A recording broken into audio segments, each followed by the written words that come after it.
Well, I never thought I'd make it to 50. Boy, I remember some of the early years at Stellafane saying, imagine someday it'll be our 10th Stellafane or our 20th Stellafane. And I don't know, I didn't notice it jumped to 50, but apparently it did. And boy, when you're having fun, time flies fast. And that's been a lot of fun experiences, a lot of memorable experiences up here at Stellafane. It's probably among the most meaningful things I've done throughout my life.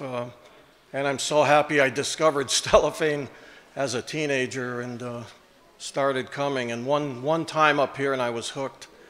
And anybody here for the first time? I know Dean said he was, but Dave Sobel in the back. Now, Dean said there's a chance that satellites are fake, so I don't know, should I even do my talk? I guess I will. All righty.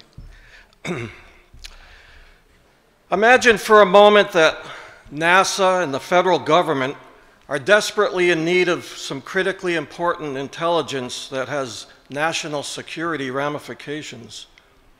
Now imagine that these powerful entities lack the ability to gather this information, so they turn to amateur astronomers and ordinary people for help. That scenario may sound a bit far-fetched, but it's exactly what happened at the dawn of the space age, during one of history's most exciting and massive citizen science initiatives. It was called Operation Moonwatch.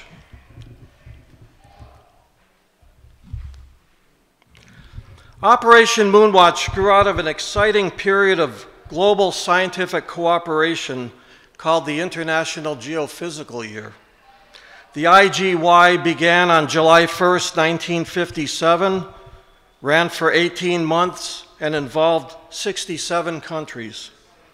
It focused on a variety of Earth science projects, the most memorable of which were the launching of history's first artificial satellites by the United States and the Soviet Union. Most people expected the US to be the first to reach outer space, but as we all know, it was the Soviets who placed Sputnik 1 into low Earth orbit on an autumn day in 1957 and changed the world forever. Scientists understood that once a satellite had reached the vacuum of space, the most important tasks would be tracking it and calculating its orbit. Astronomers routinely compute the orbits of comets and asteroids, which requires several accurate observations. Knowing the orbital elements allows them to predict the future paths of these solar system objects. But tracking artificial satellites presented some unique challenges. Compared to comets and asteroids, they would be located much closer to the Earth's surface and therefore visible from a relatively limited geographic area at any given moment. They would likely appear as dim pinpoints of light that moved swiftly across the starry background. But prior to Sputnik 1, nobody knew for certain what satellites would look like once they reached outer space. Scientists were doubtful about their ability to locate them. Perhaps once you found a satellite, it would be lost immediately. So nobody really knew whether we would be able to follow these satellites once they were launched during the IGY. Accurate time and position measurements from sites around the world were needed in order to calculate a satellite's orbit. Once an orbit was determined, the satellite's future path through the night sky could then be plotted. Measuring changes in a satellite's orbit would enable scientists to calculate the shape of the Earth and the density of the upper atmosphere. Atmospheric drag would cause a satellite's orbit to evolve rapidly, especially during the final hours before re-entry. That was when accurate sightings were necessary in order to estimate the re-entry time and locate any debris that might have impacted the Earth. Since launching artificial satellites was an IGY goal, preparations for tracking them began well in advance. Satellites with radio transmitters could be detected by the Mini-Track network, which was under development. But there were concerns that this system would lack the necessary precision. In addition, vibrations during launch might damage transmitter circuitry, and batteries would die quickly in the harsh environment of outer space, which is exactly what happened with Sputnik 1. Another problem arose when Sputnik transmitted its beeps in the amateur radio bands, which fell outside the range of the mini-track antennas. All of this demonstrated the importance of a visual satellite observing program.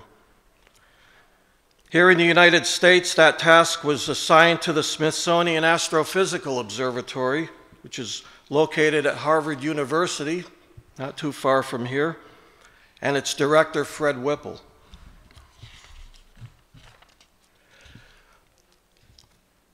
Whipple developed a two-pronged program for tracking satellites visually.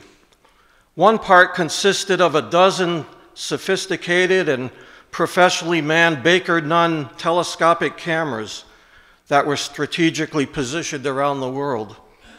For the second part, Whipple turned to amateur astronomers and volunteer citizen scientists, offering them an opportunity to play an important role in the birth of the space age. The American Association of Variable Star Observers and Sky and Telescope magazine were both based at Harvard, so Whipple was familiar with the amateur astronomy community. Despite hesitation and criticism from some professionals, he invited amateurs to take responsibility for an integral part of the visual satellite tracking program. He invited them to become satellite spotters. This program was eventually named Operation Moonwatch because orbiting satellites were being characterized as tiny moons. At the beginning of 1956, Whipple hired astronomy professor J. Allen Hynek to run the SAO's satellite tracking program. And here we see some of the principles that were involved. He also hired Leon Campbell, Jr., who was an astronomer, to direct Operation Moonwatch specifically, and also planetarium builder Armin Spitz, who was brought on board to help publicize the Moonwatch program and recruit volunteers.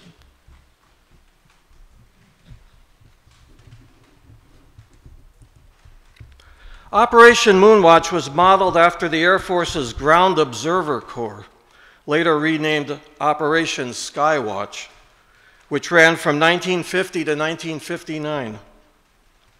Roughly 380,000 volunteers, many of whom were teenagers, used binoculars to scan the sky for incoming Soviet aircraft from 19,000 stations that were spread along the nation's northern perimeter. The first half of the 20th century was a time of burgeoning popular interest in science here in America. During that decade leading up to World War II, futuristic planetariums appeared in cities across the nation and galvanized public fascination with astronomy and space travel. Construction of the world's largest telescope at Palomar Observatory attracted lots of attention at that time, and a surge of interest in amateur telescope making was fueled by the efforts of Stellafane founder Russell W. Porter. The planetarium in the upper left is where I worked for many years as curator of physical science. That's the Seymour Planetarium in Springfield, Massachusetts, about 100 miles south of here. A very early picture of it. It opened in 1937 and is currently the oldest operating projection planetarium in the United States.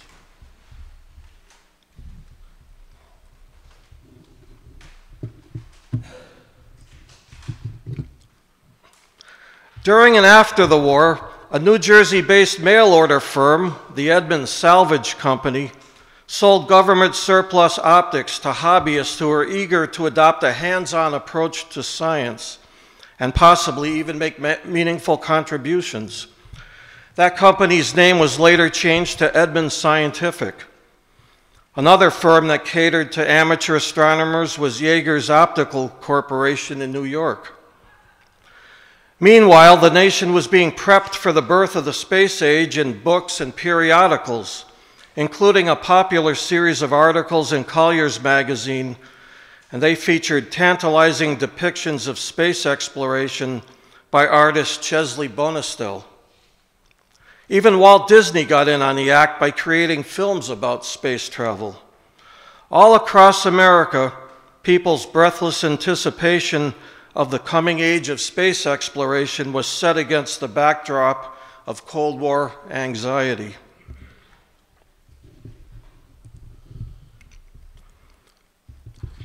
Fred Whipple's team introduced Operation Moonwatch to the world in 1956, a year before the launch of Sputnik 1. The publicity campaign involved lots of legwork, speaking engagements, and articles placed in select publications. 9 issues of the Bulletin for Visual Observers of Satellites appeared as center spreads in Sky and Telescope between July 1956 and July of 1958. During the next couple years, several leading scientists from the SAO's Visual Satellite Tracking Program made trips to Stellafane to promote Operation Moonwatch to amateur astronomers. We see a picture of several of those folks here at Stellafane. On the left, James Baker. On the left, Governor Johnson, who was involved with Stellafane in the center, and J. Allen Hynek on the front cover of Sky and Telescope. James G. Baker and J. Allen Hynek at the 1956 Stellafane Convention explained the Visual Satellite Observing Program. Baker had recently completed his complex optical design for the Baker-Nunn satellite tracking cameras, for which he discussed during his Twilight Talks presentation, which was titled Optical Systems for Tracking Satellites. Hynek also addressed the Twilight Talks audience that year, speaking about instrumentation for artificial satellite observing programs. A third program was presented by Gregory Wright, who was the chairman of the National Advisory Committee for Visual Observations of Satellites, and he discussed the specialized telescopes made from government surplus parts that would be employed by the Moonwatch teams. Clearly, Operation Moonwatch leadership considered Stellafane an important venue for getting the word out to amateur astronomers. Sky and Telescope reported lively interest from the audience. The following year, Armand Spitz stood at the Twilight Talks podium to present a report on Moonwatch, while Leon Campbell described the operation of a typical Moonwatch team during the Saturday afternoon tent talks that took place behind the Pink Clubhouse. As it turned out, Stellafane 1957 would be the last of the pre-space age era.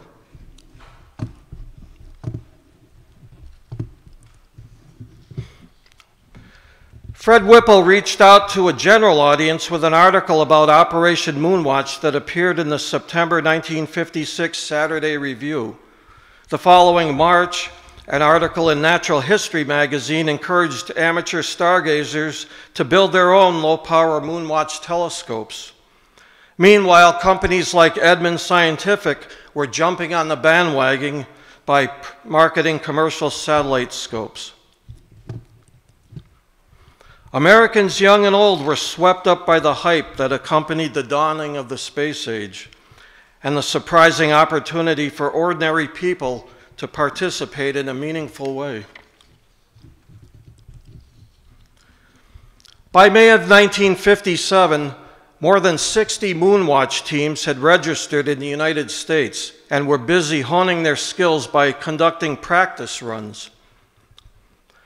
The Moonwatch team depicted in this picture is set up on the roof of the Franklin Institute in Philadelphia. The U.S. National Committee, whose job it was to plan America's involvement in the IGY, was impressed by the enthusiasm and dedication of the Moonwatch team members.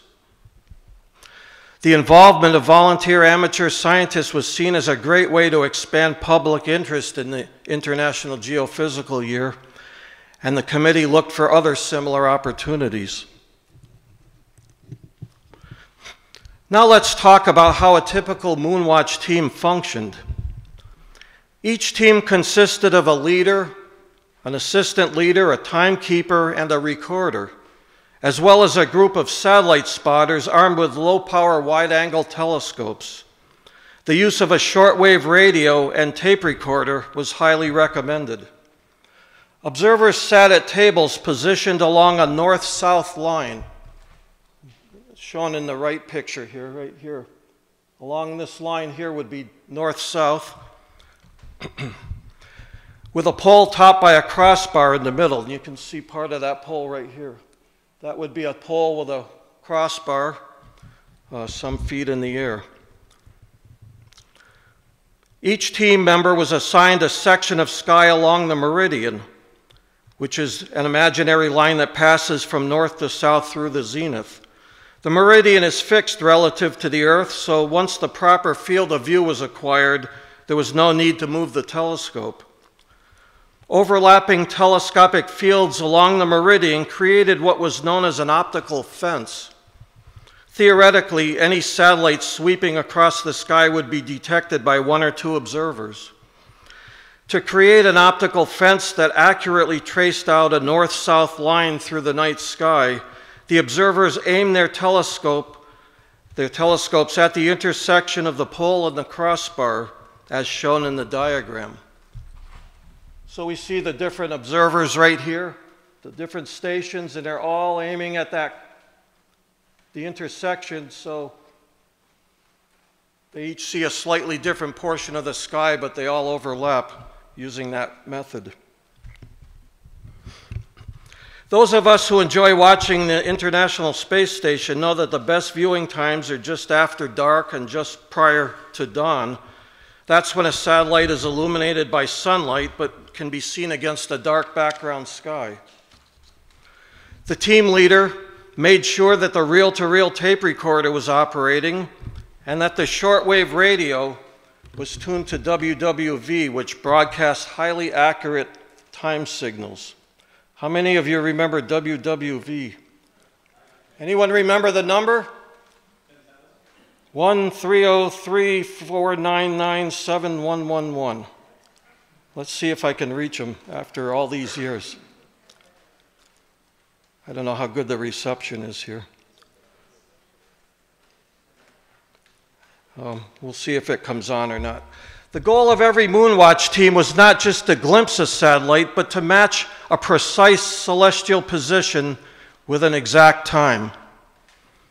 If a moving point of light entered the field of view of one of the telescopes, the lucky observer would immediately call out his or her ID number.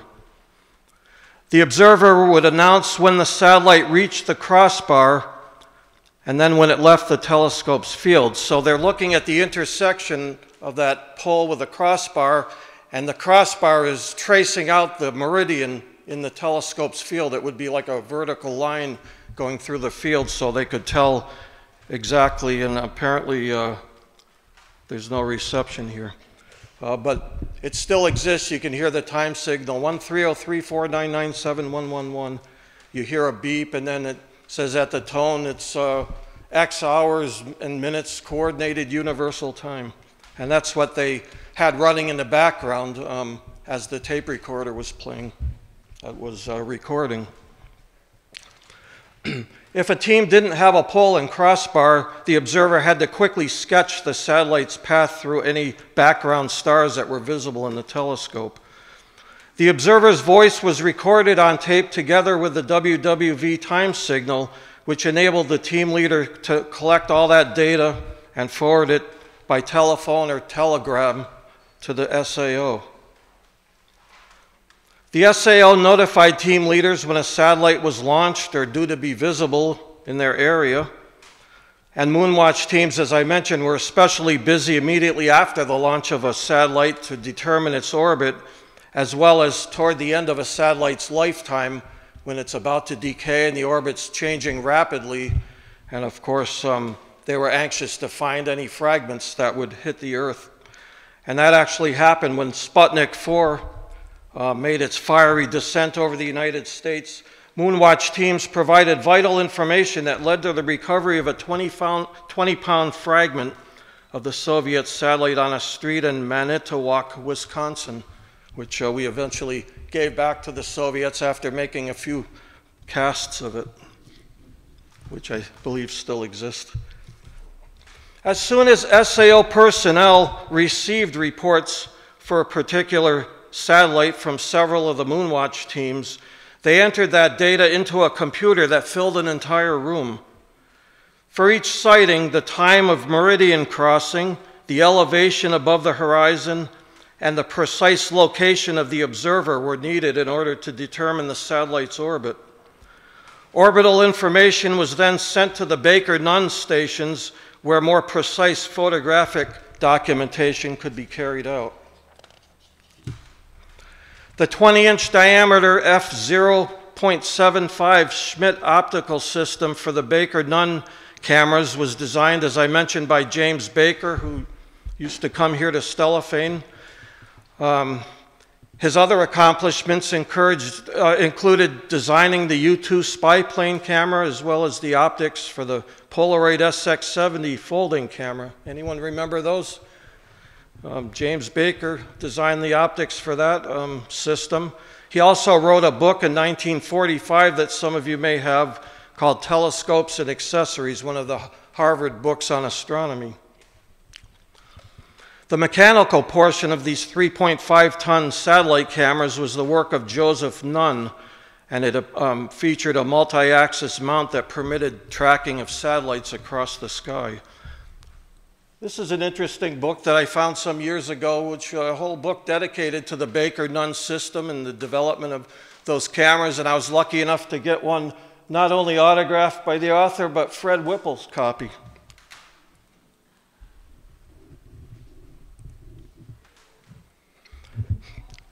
When the launch of Sputnik 1 on October 4th, 1957 caught the world by surprise, nobody was more shocked than the SAO's satellite tracking team. The Baker-Nunn cameras were still in the testing phase and wouldn't become fully deployed and operational until the following summer. It was the volunteer satellite watchers, people just like us, who were suddenly the primary source of critical information regarding the whereabouts of the Soviet satellite. An Australian Moonwatch team made the first verified sighting of Sputnik 1 on October 8th, while a New Haven, Connecticut team made the first US observation 2 days later. Many individuals and Moonwatch teams spotted the rocket's 85-foot-long second stage booster, which went into Earth orbit along with the Sputnik 1 satellite and was a first magnitude object. The satellite, roughly the size of a beach ball, had a brightness of only magnitude 6 and was barely visible to the naked eye. And so many people have foggy memories of seeing Sputnik go over, and 99 out of 100 of those people saw the booster and not the actual satellite itself. But I guess the booster was a satellite as well. You could consider it a double satellite, but the beeping part, the sphere, was only 6th magnitude, so that was pretty difficult to see. This press photo shows Fred Whipple talking to reporters during the media blitz that erupted on the day after the launch of Sputnik 1. And sitting on the table is an example of a Moonwatch scope marketed by Edmonds Scientific, which I'll discuss in a moment. See it right here? So he was telling reporters about Operation Moonwatch and then how the amateurs and ordinary people were thrust into this amazing role of tracking and locating Sputnik. Sputnik did broadcast a series of beeps that were picked up by excited ham radio operators all over the world. And in fact, the Naval Research Laboratory established a parallel program for satellite detection by ham radio operators that was called Project Moonbeam, but it wasn't as well organized and successful as Operation Moonwatch. The Soviet satellite went silent when its batteries died after 3 weeks in space. But Sputnik 1 continued to orbit the Earth until finally plunging into the atmosphere on January 4th, 1958.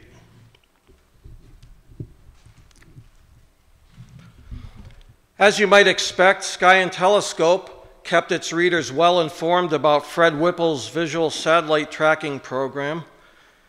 In December of 1957, with Sputnik 1 orbiting the Earth and hundreds of teenage space buffs finding Moonwatch telescopes beneath their Christmas trees, Sky and Telescope published a provocative image on its front cover labeled Sputnik Rocket over Connecticut.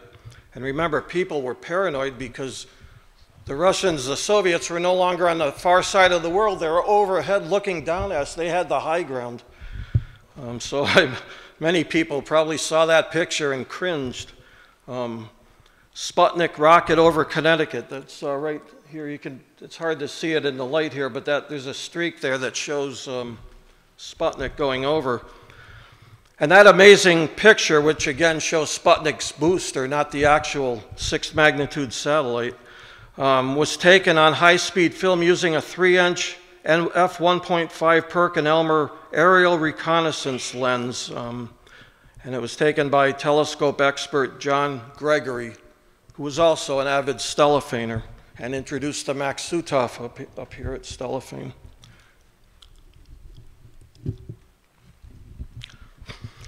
One of the treasures of my Moonwatch collection is this rare and important publication called the Operation Moonwatch newsletter, which picked up where the centerfold bulletin in Sky and Telescope left off.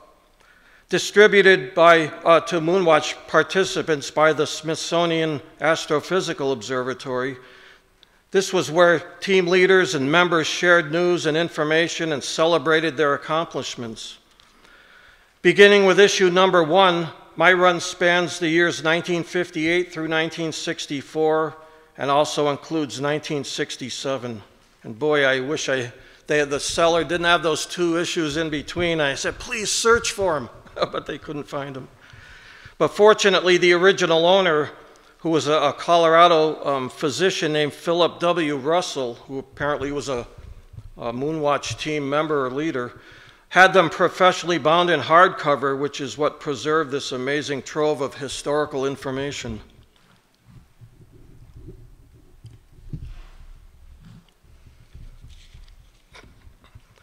On January 31st, 1958, after a series of embarrassing failures and launch pad explosions, the United States joined the Soviets in outer space with the successful launch of the Explorer 1 satellite.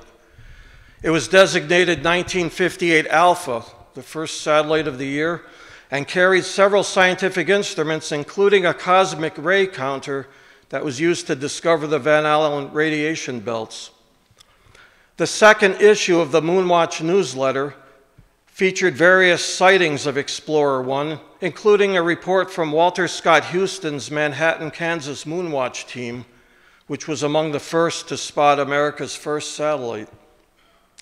For decades, Scotty Houston was the celebrated author of Sky and Telescope's Deep Sky Wonders column, and many Stellafane veterans have fond memories of his presence here at the convention year after year. Operation Moonwatch teams performed well during Sputnik 1 and subsequent American and Soviet missions, and they received praise from President Eisenhower. Fred Whipple's confidence in the ability of amateur satellite spotters had been vindicated. The number of Moonwatch teams peaked in 1958 with 128 in the United States and 230 worldwide, and all told around 8,000 volunteers. They made 10,000 observations of the 7 successful satellites launched during the IGY. When the International Geophysical Year came to a close on December 31st, 1958, the Baker-Nunn camera network was in full operation and Moonwatch team membership diminished. However, the end of the IGY didn't mean the end of satellite launches, and the most dedicated Operation Moonwatch members continued to make scientifically valuable observations for 17 more years. Many of them became community spokespersons for the media, And the thrill of playing a small but important part in the exploration of space inspired some of them to devote their lives to science.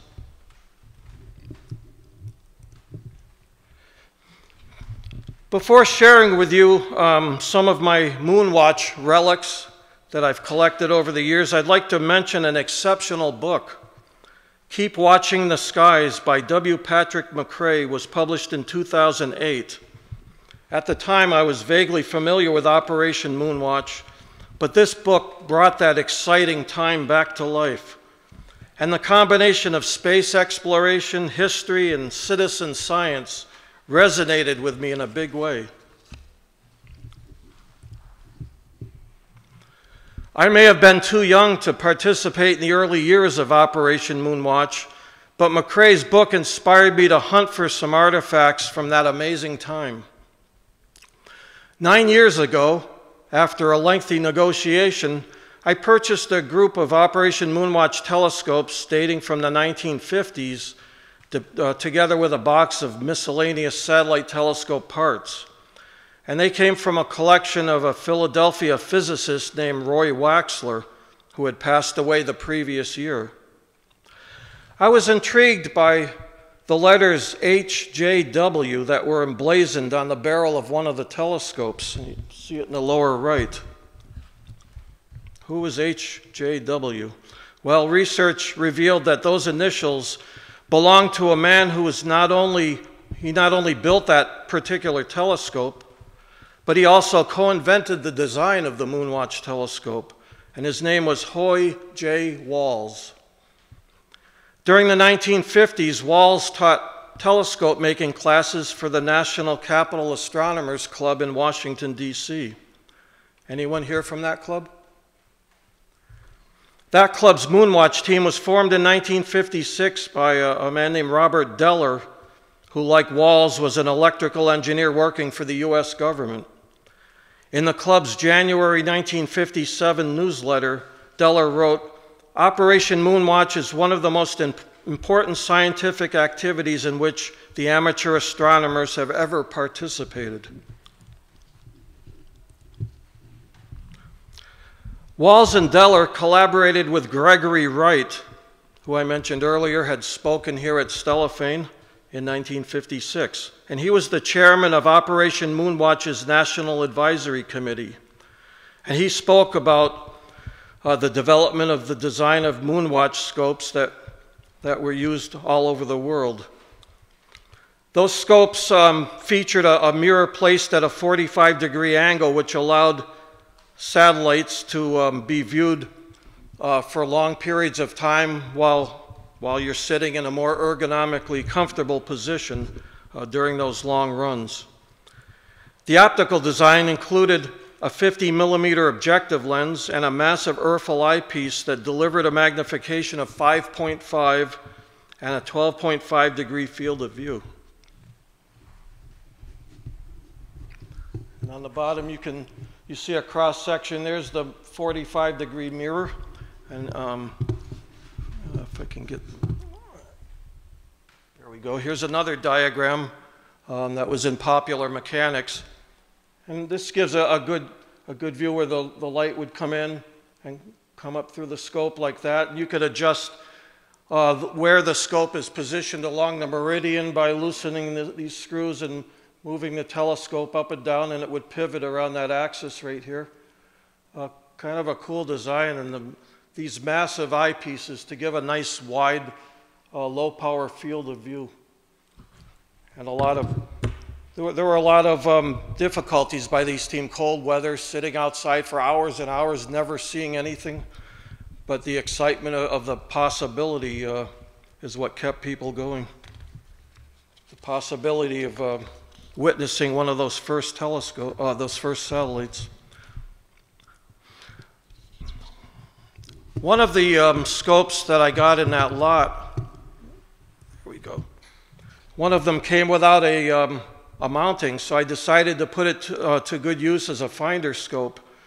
And it delivers a beautifully bright, crisp, wide-angle view of the heavens.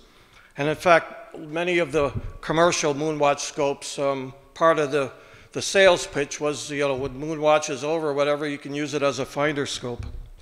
And lots of people did.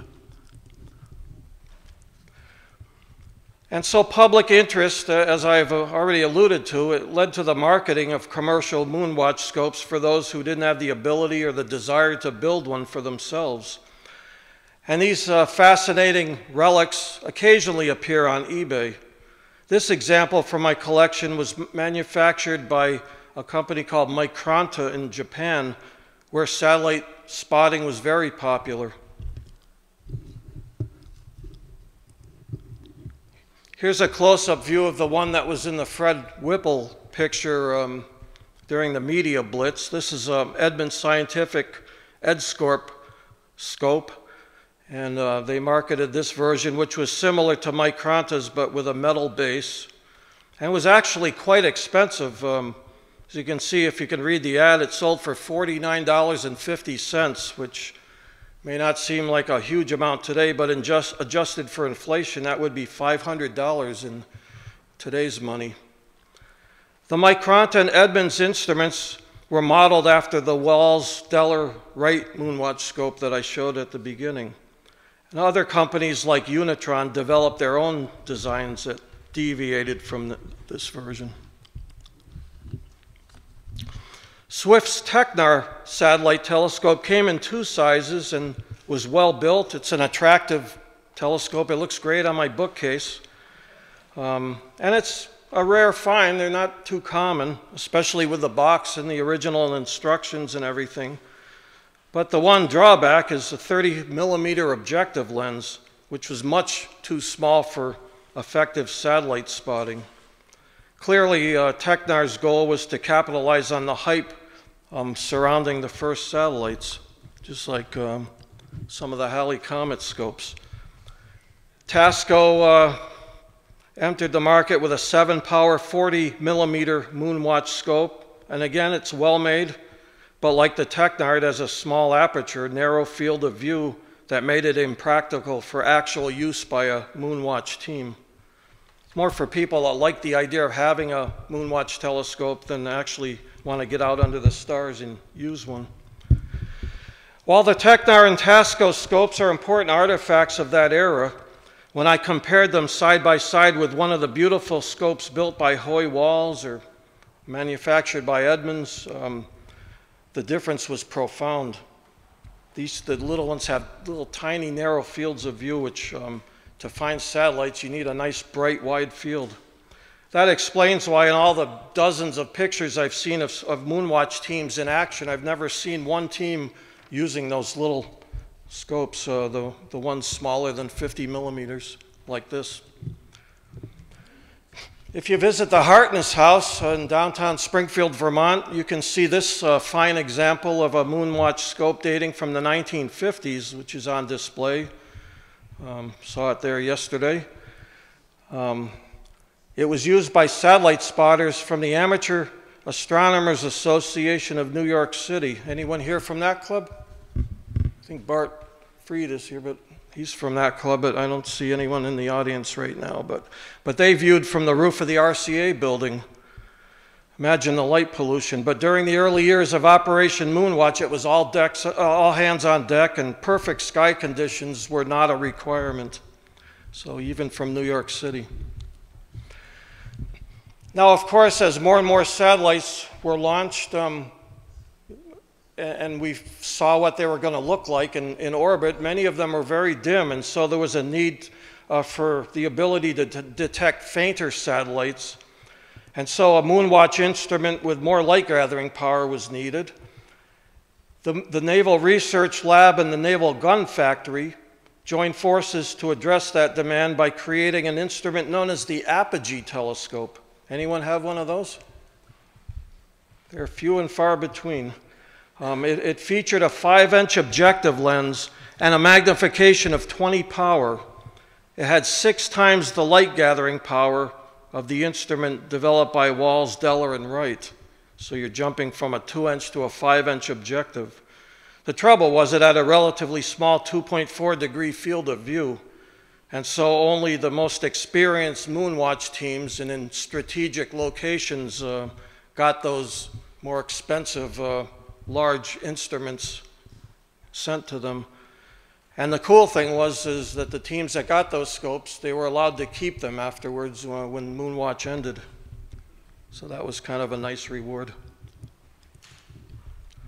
Each Apogee scope was made by replacing the objective lens from a surplus World War II M17 elbow telescope.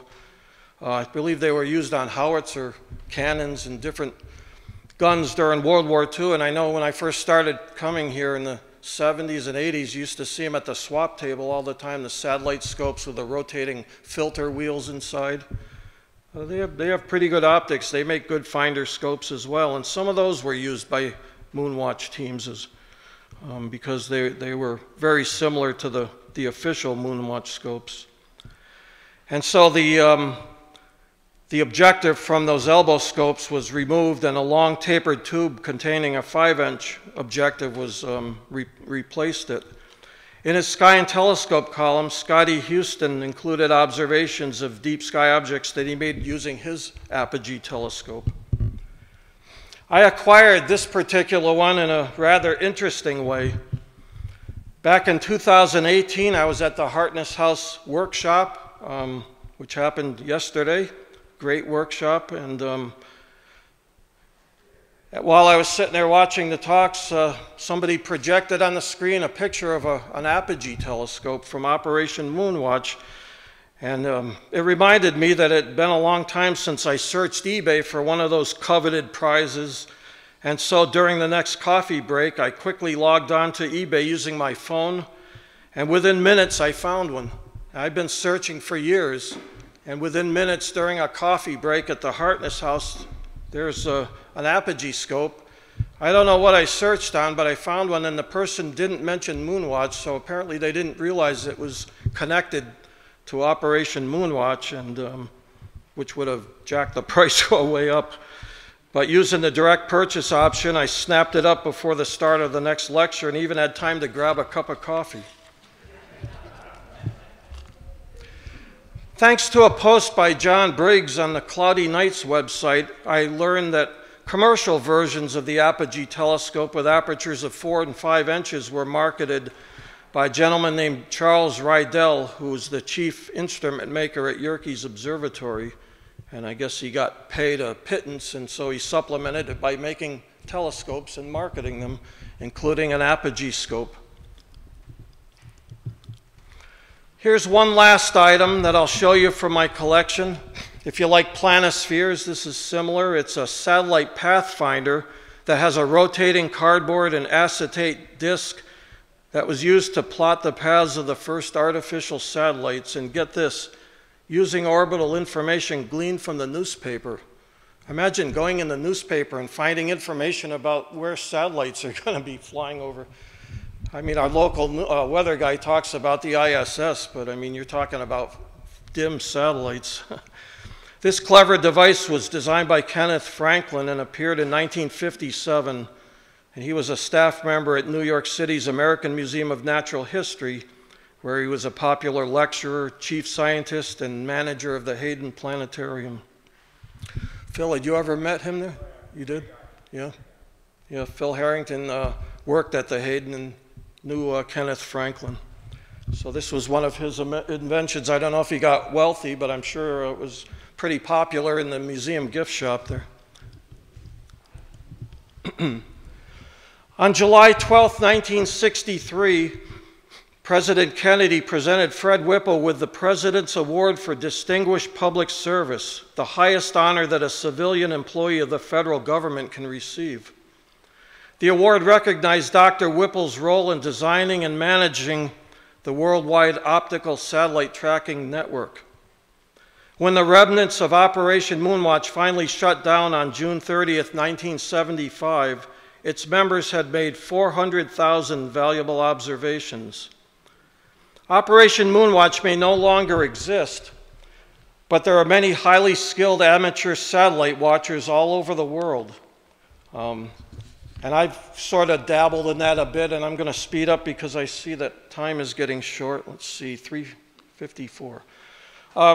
what I do is basically, in a nutshell, I go on the Heavens Above website, and they have every satellite that's orbiting the Earth, including ones from the 1950s, believe it or not, that are still up there. And you can print out a map for your location. And what I do is I look for a satellite that I want to see in passing very close to a fairly moderately bright star. And then I just aim my telescope at that star, an 8-inch Dob, and wait. And right at the appointed moment, zip right through the field of view. And sometimes you can track it if it's not moving too fast. Sometimes it's gone in a flash. But that flash means a lot, because when you realize that you're seeing Tyros 1, which was the first one, it was the first weather satellite. It broadcast the first televised picture of planet Earth. But the one I always wanted to see was Telstar. I remember when I was a kid, you know, live via satellite often preceded a television show, and that satellite was Telstar, which ironically was orbited and then destroyed because of atmospheric nuclear bomb tests. But anyways, I spotted Telstar. It was magnitude 9.6, and boy, what a thrill it was. Such an iconic satellite. And then I had to go in and watch the old instrumental song, or listen to the old instrumental Telstar on YouTube at 2 in the morning. Most recently, I observed Explorer 7, which was launched in 1959 and is one of only 6 man-made objects dating from the 1950s that still orbit the Earth. So it's just amazing. They're orbiting time capsules still up there. So when Fred Whipple sent his farewell letter to his Moonwatch teams, he said, they said it couldn't be done. They said it wouldn't work. They said no systematic observations of artificial Earth satellites could be made by amateurs, and they were dead wrong. Who are they? Most of professional scientists, engineers, and administrators connected with the U.S. artificial satellite program of the IGY. So Fred got a lot of negative feedback, but he persisted. And he refers to the devotion, persistence, and precision of amateur astronomers, and refers to us as quiet lovers of astronomy. What a beautiful phrase. We are quiet lovers of astronomy who are dedicated and persistent. And he said the world is a better place for what you have done.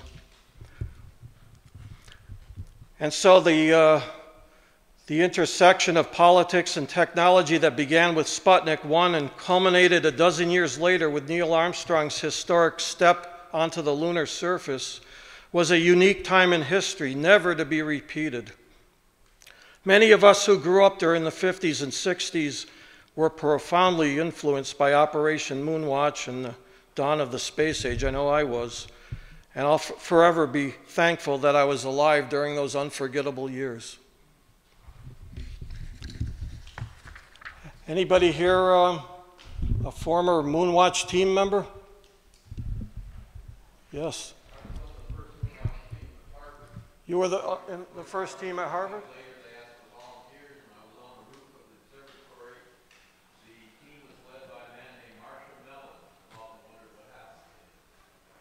So this gentleman was on the Harvard Moonwatch team. Wasn't Paul Vallely and was on that, and my buddy Ron Woodland, I believe, was on that team.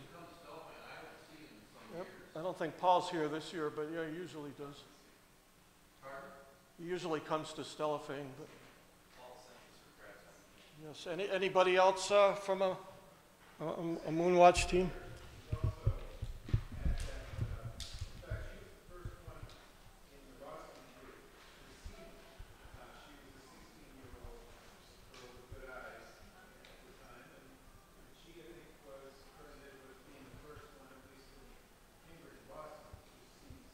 Who was that? Oh, okay. Yeah, you can see part of the incentive was, you know, you got a degree of celebrity from being the first, especially if you were the first in the country to spot, you know, the first American satellite or one of the Russian satellites. Ooh, you know, there was a lot of interest in the Russian satellites, so you had a connection if you spotted it. Yes.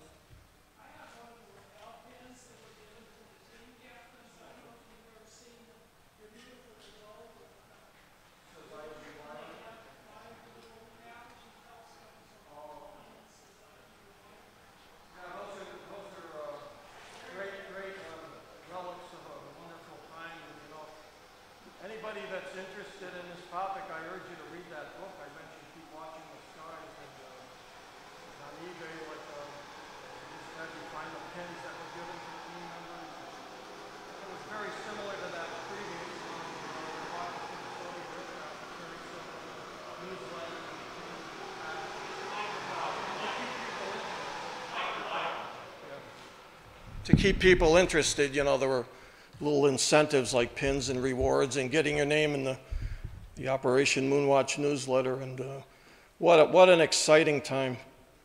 I was old enough to kind of sense the excitement, but not quite old enough to actually be out there doing it, which I kind of regret, but it's fun. It's fun reliving it. Rich, I have a question, and I have a mic. Sure. I found out about this from my veterinarian, whose father apparently was involved. Is this the same program where they actually observed the moon looking for transient lunar phenomena when astronauts were in orbit? Do you know? I don't know if maybe the later years, I'm not sure exactly what the Moonwatch. In the early years, it was specifically to spot satellites and feed that information so they could figure the orbits out. But I know as time went on and the demand wasn't quite as great, there were other scientists who were using Moonwatch data for other research. If you're interested, I have some stuff I can share with you. Oh, great. Thank you. All right. Thank you very much, folks.